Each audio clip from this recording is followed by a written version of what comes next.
तर दिवाळीमध्ये किल्ले बनवणे हा देखील एक उपक्रम असतो। किल्ले बनवणे म्हणजे छत्रपती शिवाजी महाराजांची आठवण किंवा ती संस्कृती आहे ती जपण्याचं काम नेहमीच करण्यात येतं। तसेच सामाजिक कार्यात नेहमीच अग्रेसर असणारे संभाजीराजे गोसावी प्रतिष्ठानचे जे अध्यक्ष आहेत केतनजी गोसावी यांच्या वतीने देखील सिंधुदुर्ग किल्ला या ठिकाणी उभारण्यात आलेला आहे, बांधण्यात आलेला आहे। सर्वांच्या प्रयत्नांनी हा किल्ला बांधण्यात आलेला आहे। त्याचप्रमाणे शस्त्रास्त्र जे आहेत त्यांचं देखील प्रदर्शन भरवण्यात आलेलं आहे। संभाजीराजे गोसावी प्रतिष्ठानचे अध्यक्ष आणि युवा नेतृत्व केतन संभाजी गोसावी यांच्या संकल्पनेतून दीपावली निमित्त एक आगळावेगळा उपक्रम राबवण्यात आला। या उपक्रमाचं उद्दिष्ट लहान मुलांना शिवकालीन शस्त्रांची माहिती मिळावी आणि मराठी इतिहासाबद्दल अभिमान जागवावा हे आहे। प्रभाग क्रमांक 35 सनसिटी माणिकबाग येथे युनेस्कोच्या यादीत समाविष्ट असलेल्या सिंधुदुर्ग किल्ल्याची भव्य प्रतिकृती उभारण्यात आली असून सोबतच शिवकालीन शस्त्र प्रदर्शन देखील आयोजित करण्यात आले आहे। सिंधुदुर्ग किल्ल्याची ही प्रतिकृती 26 ऑक्टोबर पर्यंत सर्वांसाठी खुली असून या ठिकाणी नागरिकांनी मोठ्या संख्येने हजेरी लावून ऐतिहासिक वारसा अनुभवला। आज तू इथे आलाय, तू हा किल्ला बघितला, शस्त्र साठा जो आहे तो देखील बघितलेला आहे, काय सांगशील आताच्या येणाऱ्या पिढीसाठी?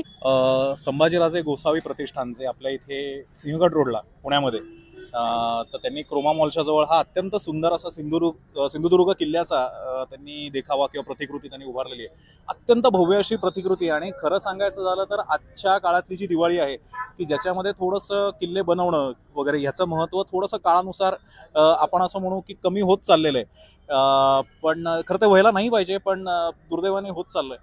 तर त्याच्यामध्ये एक वेगळा पायंडा म्हणून ही छान प्रतिकृती केतन गोसावी यांच्या संकल्पनेतून ही सादर झालेली आहे। छत्रपती शिवाजी महाराजांच्या संकल्पनेतनं जो किल्ला साकार झाला, ज्याला आपण शिवलंका म्हणतो, सिंधुदुर्ग किल्ला, तर त्या सिंधुदुर्ग किल्ल्याची इतकी मोठी प्रतिकृती उभारणं हे सुद्धा एक खूप मोठं चॅलेंज होतं। पण आमचे मित्र केतन गोसावी तर यांनी अत्यंत समर्थपणे ते पेललेलं आहे आणि अत्यंत देखणा असा हा देखावा झालेला आहे। तर माझी सगळ्या आपल्या व्ह्युअर्सना विनंती आहे की त्यांनी सिंहगड रोडला हा जो देखावा आहे पुण्यामध्ये तर तो नक्की येऊन बघावा दिवाळीच्या काळामध्ये। खूपच चांगलं आहे। दिवाळीच्या निमित्ताने जे केतन गोसावी आणि त्यांनी जे काय तिरळे साहेबांना घेऊन आलेले आहेत, आता जवळपास मला 30 वर्ष झाले या सगळ्या गोष्टींचं कलेक्शन करतायत।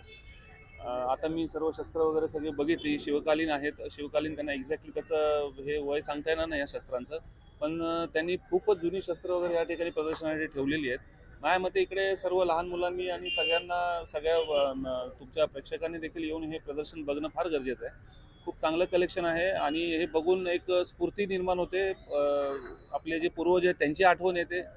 खूप चांगलं कलेक्शन आहे। मी त्यांना आणि गोसावी सरांना खूप शुभेच्छा देतो आणि दिवाळीच्याही शुभेच्छा आणि हे केल्याबद्दल त्यांचं अभिनंदन। थँक्यू। केतनजी गोसावी यांनी जे शस्त्र प्रदर्शन भरवलेलं आहे याविषयीची माहिती देण्याकरता आता आपल्या सोबत आहेत शिवगर्जना मर्दानी आखाड्याचे अध्यक्ष आहेत, आपण त्यांच्याकडून जाणून घेते।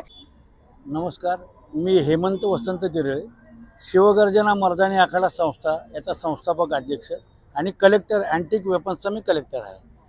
येथे दिवाळीनिमित्त केतन संभाजीराव गोसावी यांनी शस्त्र प्रदर्शन आयोजित केलं। दिवाळीनिमित्त युवकांमध्ये शस्त्रासंबंधी जागृती व्हावी म्हणून त्यांनी हे शस्त्रांचं एक्झिबिशन इथे आयोजित केलं आहे।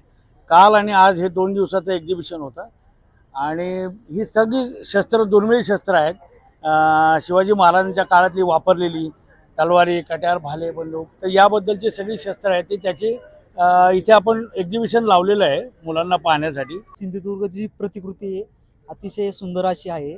तर दिवाळीच्या ह्या सुट्टीत लोक फटाकडे वाजवतात, बाकी ठिकाणी फिरायला जातात। या ठिकाणी केतन संभाजी गोसावी हे जे या भागातील सामाजिक कार्यकर्ते आहेत यांनी अतिशय सुंदर असं समोर जुन्या शस्त्रांचं प्रदर्शन भरवलेलं आहे। तसंच सिंधुदुर्ग किल्ल्याची प्रतिकृती अतिशय सुंदर अशी बनवलेली आहे, त्याच्यात माहितीचे फलक सुद्धा लावलेले आहेत। गेली 15 दिवस त्यांचे कार्यकर्ते आणि त्यांनी सगळे अतिशय सुंदर वॉटरप्रूफिंग किल्ल्याचं सगळं पाणी वगैरे नियोजन अतिशय सुंदर केलंय। मंडप, किल्ल्याचं सुशोभीकरण अप्रतिम आहे। सर्व शाळेतील विद्यार्थी असतील, क्रीडाप्रेमी असतील, शिवप्रेमी असतील, दर्यावर्दी प्रेमी असतील, यांच्यासाठी हे पाण्याची एक ह्या मी तर म्हणेल दिवाळीच्या सुट्टीसाठी एक मेजवानीच आहे।